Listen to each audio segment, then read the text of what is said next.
आज का जो ये हमारा लेक्चर है मेनली कुछ लेंसेज के ऊपर ही, कुछ और सवाल, कुछ और चीजें हम देख रहे होंगे। सबसे पहले जो हम टॉपिक लें that should be cut lens.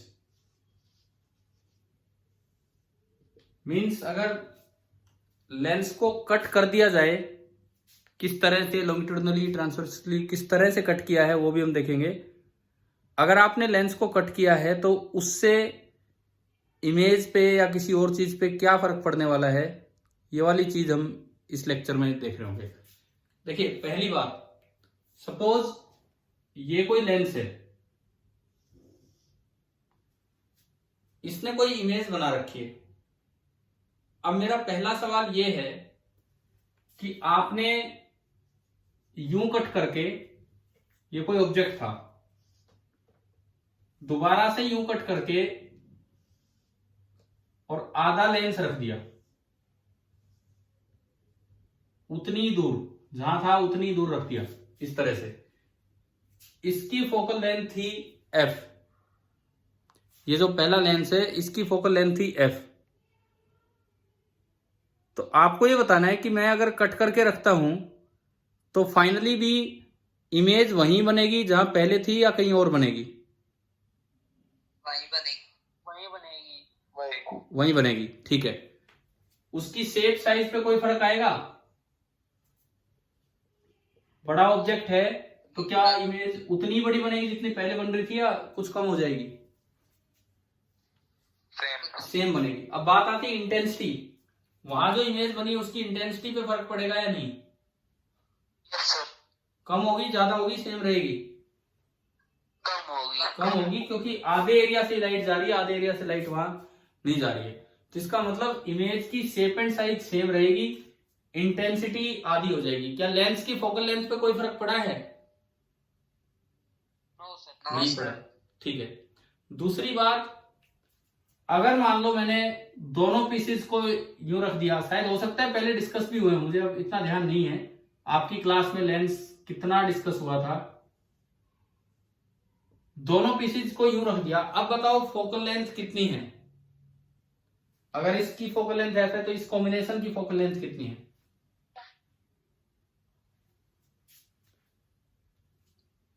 हाँ जी बोलिए। अगर इसकी फोकल लेंथ एफ है तो इस कॉम्बिनेशन की फोकल लेंथ कितनी होगी? 2f या f/2? 2f या f/2? देखो यूं कट करने से ना इसकी फोकल लेंथ पे कोई फर्क पड़ा ना इसकी फोकल लेंथ पे कोई फर्क पड़ा, वो f ही है। अब दो कॉम्बिनेशन है कॉन्टेक्ट वाला, तो 1/f equivalent is equal to 1/f plus 1/f 2/f। तो अगर आप इसे सीधा करोगे तो f इक्वलेंट कितना हो गया? अगर आप इसे सीधा कर रहे हो तो f इक्वलेंट कितना हो गया? आधा हो गया। बताओ समझ आया कि नहीं आया ये कटिंग से? Yes sir. ठीक है, एफ इक्वलेंट आधा हो गया, मतलब फोकल लेंथ चेंज होगी तो पोजीशन ऑफ इमेज भी चेंज हो जानी है, इमेज अब कहीं और बनेगी। क्लियर?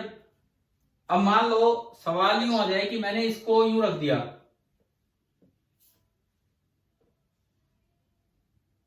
दूसरे पीस को मैंने यूं रख दिया इस तरीके से, तो क्या होगा? क्या कोई फर्क पड़ेगा फोकल लेंथ पे या अब भी वही आंसर रहेगा?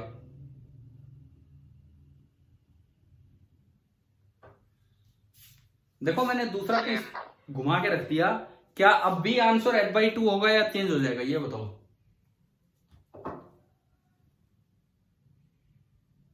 बोलिए।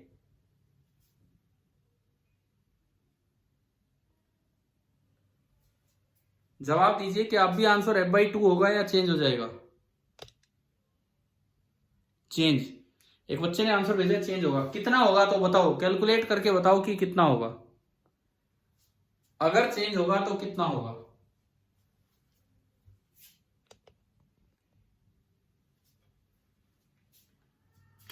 अरे बच्चों बताओ, कोई जवाब दे रहा है कि नहीं? अब बता दो सर। मैं तो बताऊंगा अभी, 1 मिनट मैं पूछता हूं इसमें। निशांत 10th F1 निशांत, मैं यहाँ पार्टिसिपेंट्स पे जाके नाम देख के बोल रहा हूँ। Yes sir. निशांत ये बताओ, पहली बात, चेंज होगा या सेम रहेगा? नहीं पता सर। नहीं पता, चलो देखो सुनो। अब जब मैंने पिछली बार एक लेंस यूज किया, देखो जब मैंने पिछली बार एक लेंस यूज किया तो आपने बोला चेंज नहीं हुआ। कैसे बोल दिया चेंज नहीं हुआ? कि जब एक ही लेंस यूज किया था तब। कैसे बोला? आपने इसको बढ़ा के देख लिया, आपने इसको बढ़ा के देख लिया, और ये लेंस तो सेम है। ये तो ऐसा है जैसे इसको ढक दिया हो नीचे से, है ना, कोई फर्क ही नहीं है कर्वेचर पे किसी भी साइड, तो फोकल लेंथ सेम है। दो रखा तो कॉम्बिनेशन में गया। तो ऐसे ही बढ़ा के देखना है।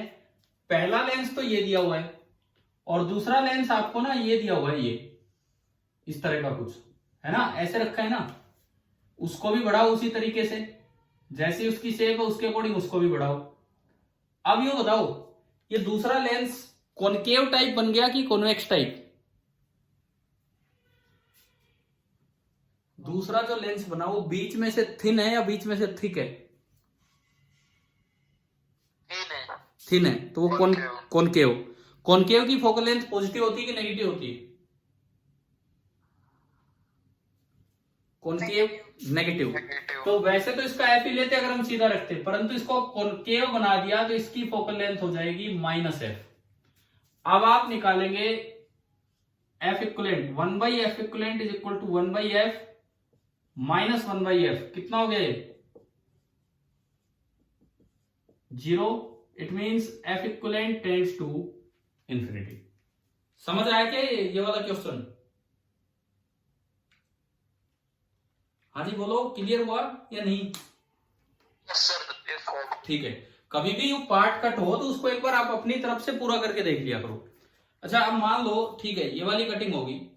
सपोज कीजिए कि इस लेंस को यूं काट दिया गया, यूं काट दिया गया, और फिर एक हिस्सा यूज किया गया, फिर कोई भी एक हिस्सा यूज कर दिया, जैसे मैं कहूं कि ये वाला पार्ट यूज किया।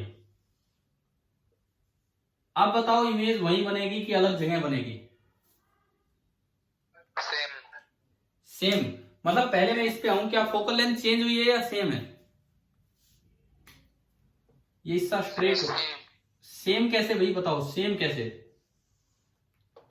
चेंज हो जाएगी सर, ये अलग लेंस बन गया। हाँ अलग बन गया, प्लेनो कॉन्वेक्स बन गया। पहले बाई कॉन्वेक्स था, पिछले में क्या था, बाई कॉन्वेक्स था, कटके भी बाई कॉन्वेक्स रहा, कर्वेचर पे फर्क नहीं पड़ा, लेकिन इस बार फर्क पड़ा।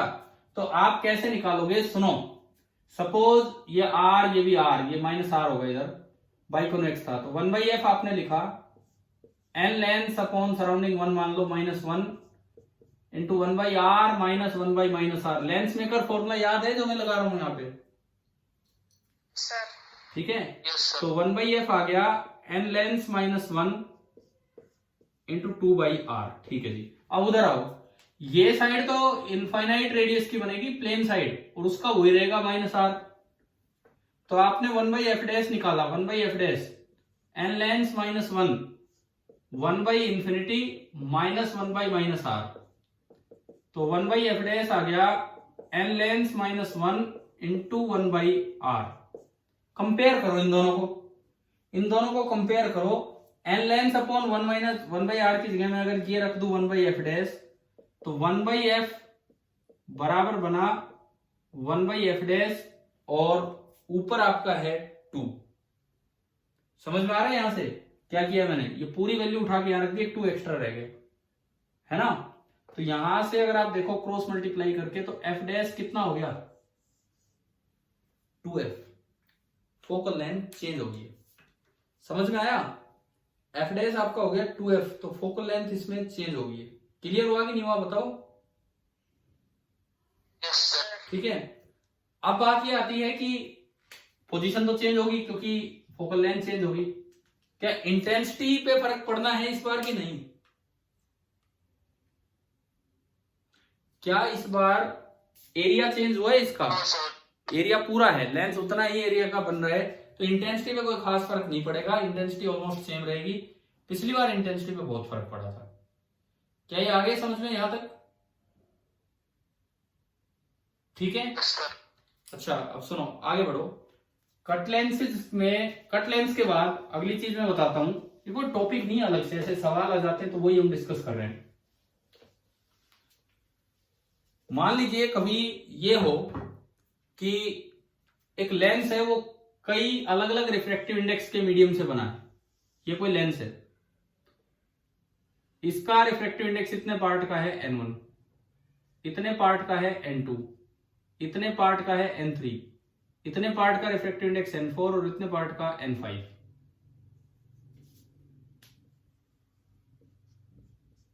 और ये एक्स एक्सिस है।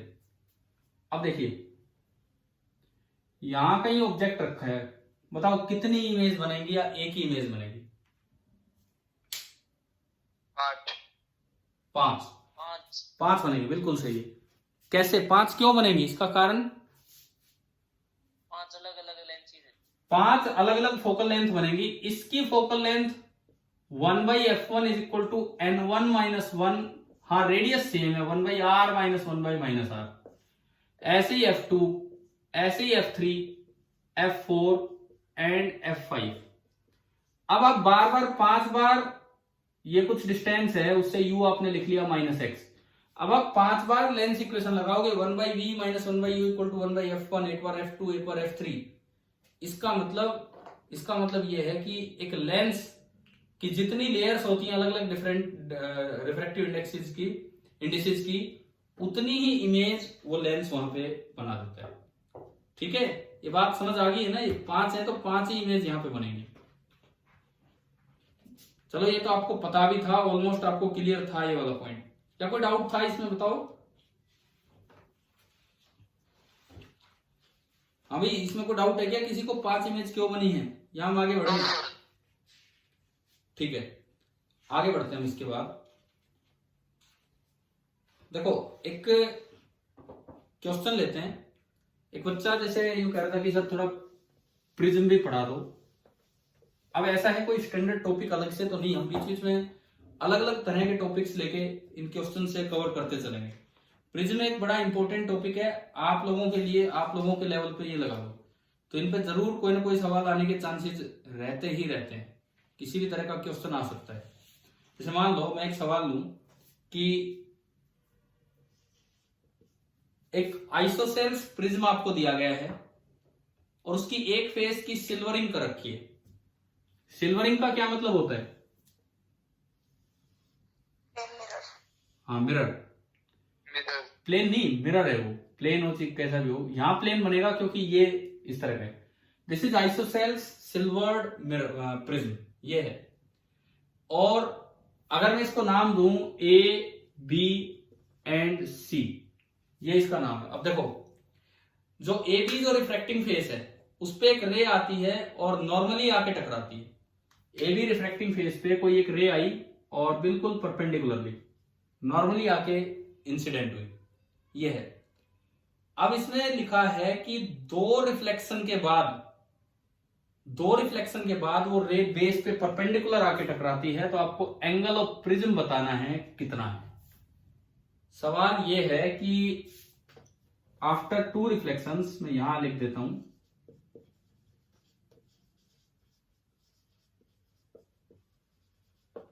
दो रिफ्लेक्शंस के बाद, 1 मिनट फिर से बच्चे एंटर कर रहे हैं, इतनी लेट।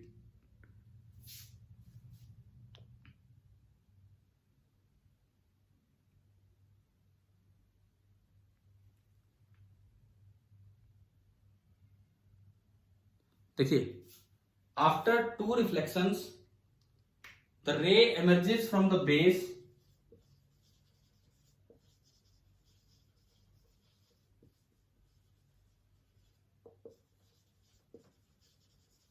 जो रे है वो बेस से निकल के आती है इन परपेंडिकुलर डायरेक्शन।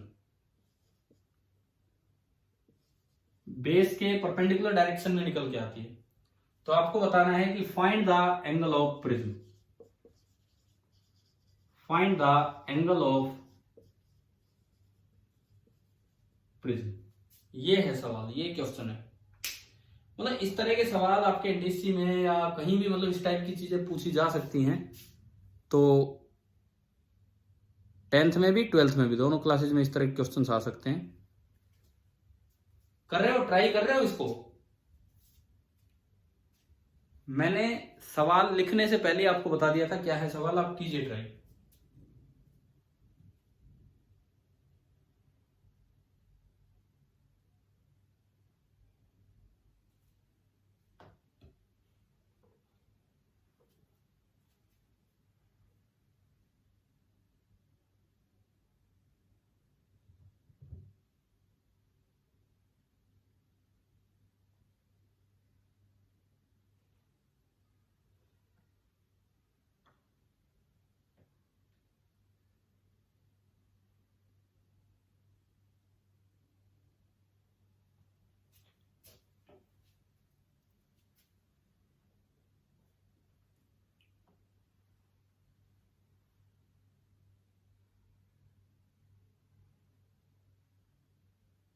पहली बात तो रे डायग्राम दिमाग में है कि भाई क्या हुआ होगा, कैसे दो रिफ्लेक्शंस के बाद ऐसा हुआ होगा।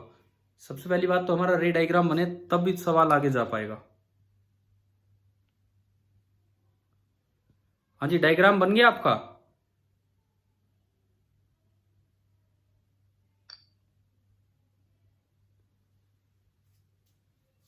बताओ इस सवाल का रे डायग्राम बना कि नहीं। कुछ बच्चे अभी आ रहे हैं, मे बी वो पिछले टाइम के अकॉर्डिंग आ रहे हैं, तो आज से थोड़ा टाइम हमारा पहले हो गया था, तो आपको उस बात का ध्यान रखना आगे से।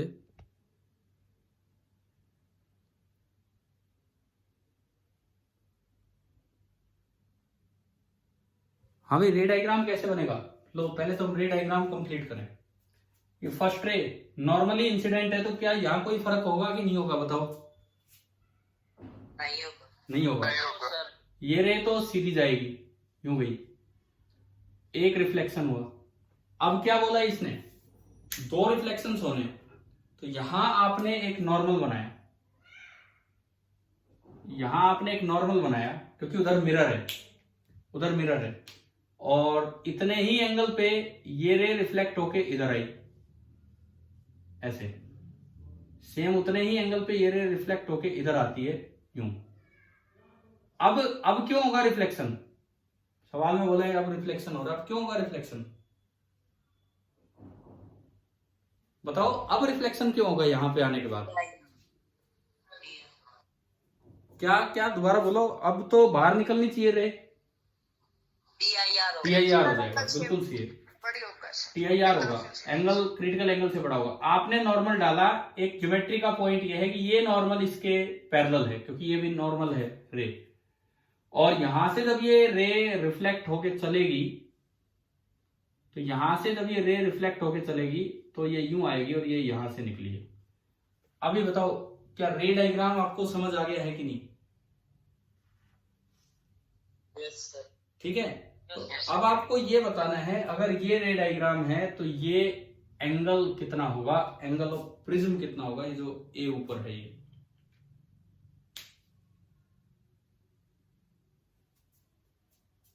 जैसे मान लो ये एंगल ए है,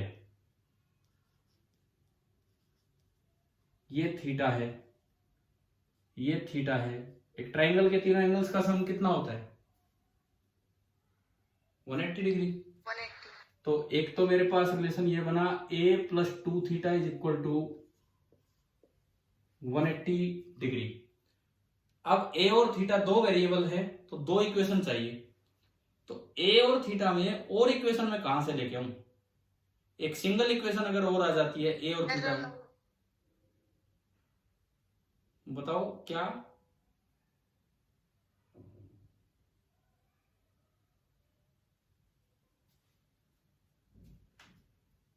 बोलिए क्या बोल रहे हो, बोलो थोड़ा ज्योमेट्रिकल। पैरेलल लाइंस है। हाँ ठीक है, पैरेलल लाइंस है दोनों, ये दोनों।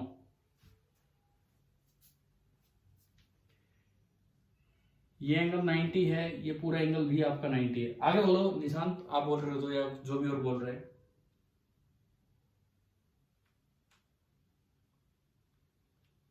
अरे एक सर एक ये थीटा के हाँ ऊपर वाला 90 माइनस थीटा हो जाएगा और साइड वाला फिर थीटा हो जाएगा और एंगल ऑफ इंसिडेंस भी इसका थीटा हो जाएगा, फिर पैरेलल लाइन से अल्टरनेट एंगल करके ऐसे।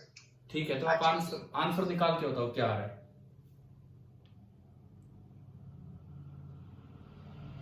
आंसर निकाल के बताइए कितना आ रहा है। मैं वेट कर रहा हूँ यार आप सबकी, आप ये ज्योमेट्री का यूज करना है, लगाना है, आप देखिए कीजिए।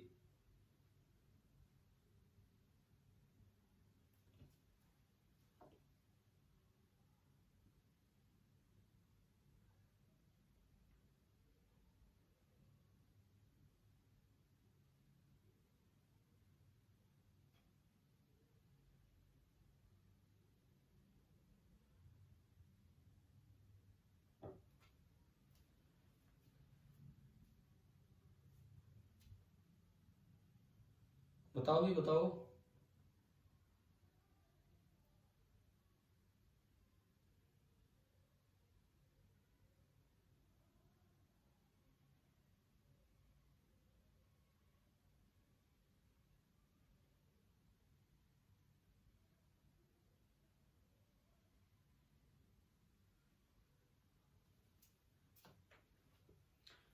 देखो आंसर आया तो आंसर बोलो, नहीं तो फिर मैं करवाता हूँ।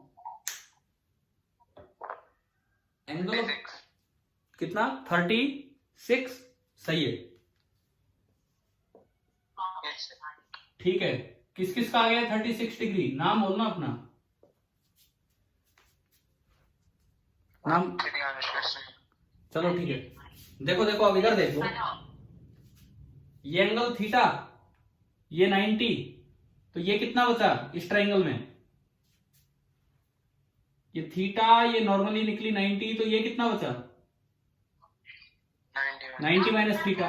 अब नॉर्मल के साथ पूरा एंगल 90 और ये है 90 माइनस थीटा, तो 90 में से 90 माइनस थीटा घटाओगे तो ये कितना बचा थीटा। एंगल ऑफ इंसिडेंस और एंगल ऑफ रिफ्रैक्शन नॉर्मल के साथ बराबर होते हैं, तो ये थीटा तो ये भी थीटा, 90 में से मत घटा देना, ये थीटा तो ये भी थीटा।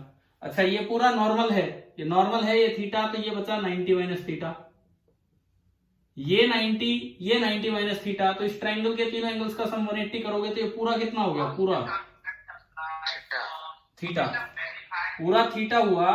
तो जो आधा बचा थीटा बाई 2, क्योंकि एंगल ऑफ इंसिडेंस और एंगल ऑफ रिफ्रैक्शन बराबर है नॉर्मल के साथ, ठीक है, आधा बचा थीटा बाई 2। अब ये नॉर्मल है, ये नॉर्मल है और ये सरफेस है, तो ये पूरा 90 और ये थीटा बाई 2, तो ये कितना बचा इधर, ये वाला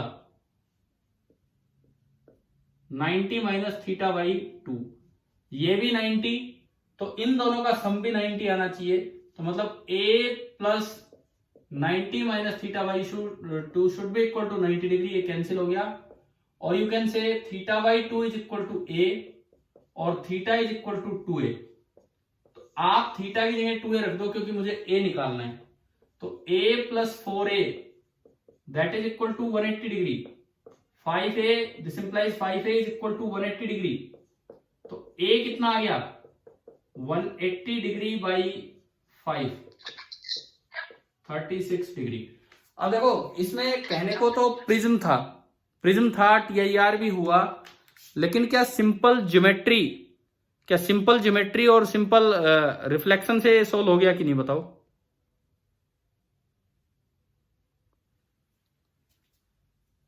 हाँ जी भाई बताओ, समझ आया है प्रिज्म का, जैसे इस टाइप के भी बड़े सवाल आ जाते हैं प्रिज्म में जो सिंपल ज्योमेट्री से सोल्व हो रहे होते हैं।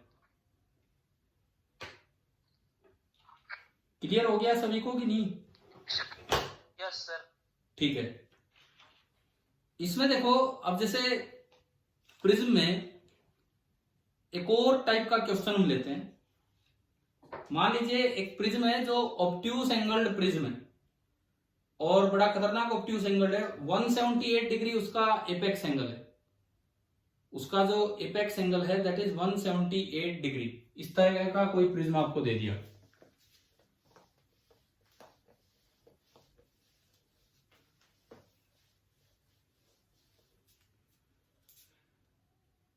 देखो ये एक ऐसा प्रिज्म मैंने लिया, इस तरह का प्रिज्म,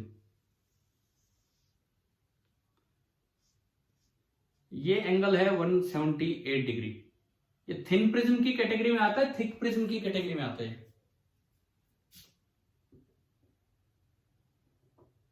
हाँ भाई, थिन। ये जो प्रिज्म है ये थिन प्रिज्म है, बड़ा थिन प्रिज्म है ये, ठीक है। और ये कुछ दूरी पे रखा है, एक लाइट सोर्स से 20 सेंटीमीटर की दूरी पे। यहां पे एक सोर्स ऑफ लाइट है, एक ऐसी स्लिट है जहां से लाइट आ रही है, ये है, ये अरेंजमेंट आपको दिया है। रिफ्रैक्टिव इंडेक्स मान लो इसका है 1.6, मान क्या लो, मतलब जो दिया होगा वो दैट इज 1.6। तो आपको ये बताना है कि इस प्रिज्म ने 2 इमेज बनाई होंगी, उन 2 इमेजेस के बीच का सेपरेशन क्या होगा, ये सवाल है। क्वेश्चन आ रहा है समझ में क्या है? Find the separation between the 2 images formed by the prism। ये हमारा क्वेश्चन है कि इस प्रिज्म ने जो 2 इमेज बनाई होंगी इस सोर्स से, उन 2 इमेजेस के बीच का सेपरेशन क्या होगा। 2 इमेज क्यों बनी होंगी, पहली बात तो इसका जवाब दो।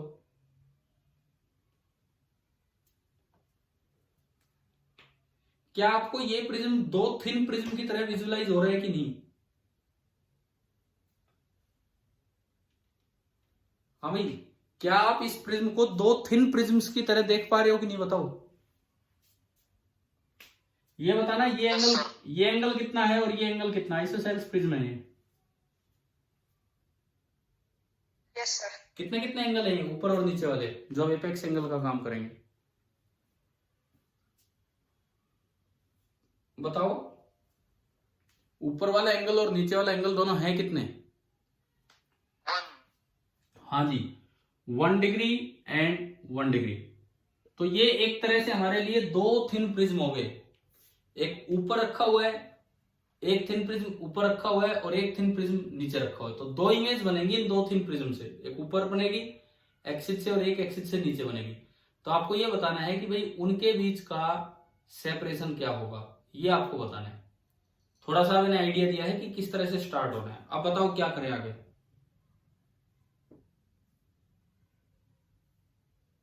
किस तरह से हम आगे जाए। ये 1 डिग्री है, अगर इसको रेडियन में लिखना पड़े तो रेडियन में कितना होता है, ये रेडियन में ये एंगल कितना होता है? रेडियन में एंगल π/180। पता है कि नहीं, कन्वर्जन आता है कि नहीं, बताओ। हाँ भाई, डिग्री के एंगल को रेडियन में कन्वर्ट करना आता है कि नहीं आपको? आता है ना। तो ये आपका हो गया π/180 डिग्री, इस तरह से हुआ। अब आप ये बताओ, थिन प्रिज्म का डेविएशन कितना होता है किसी भी रे में? एक थिन प्रिज्म किसी भी रे में कितना डेविएशन करती है?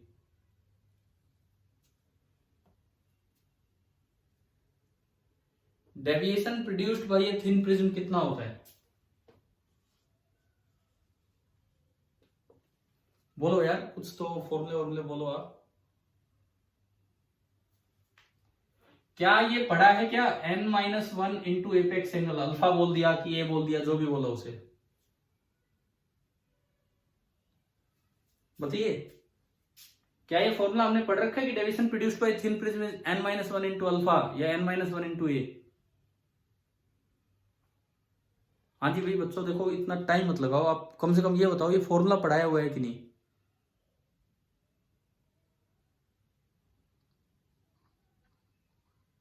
क्या प्रिज्म में पढ़ाया हुआ है? ठीक है, तो इसका यूज करके कुछ इस लेंथ का यूज करके आप सोचेंगे 2 इमेजेस जो बनेंगी, एक ऊपर वाला लेंस बनवाएगा, एक नीचे वाले, ऊपर वाला प्रिज्म और एक नीचे वाला प्रिज्म।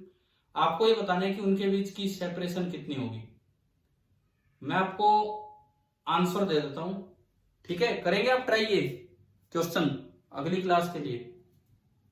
अच्छा यस ठीक है, इसका जो आंसर है, ये तो पिछले का था, इसका जो आंसर है दैट इज नियरली 4 मिलीमीटर।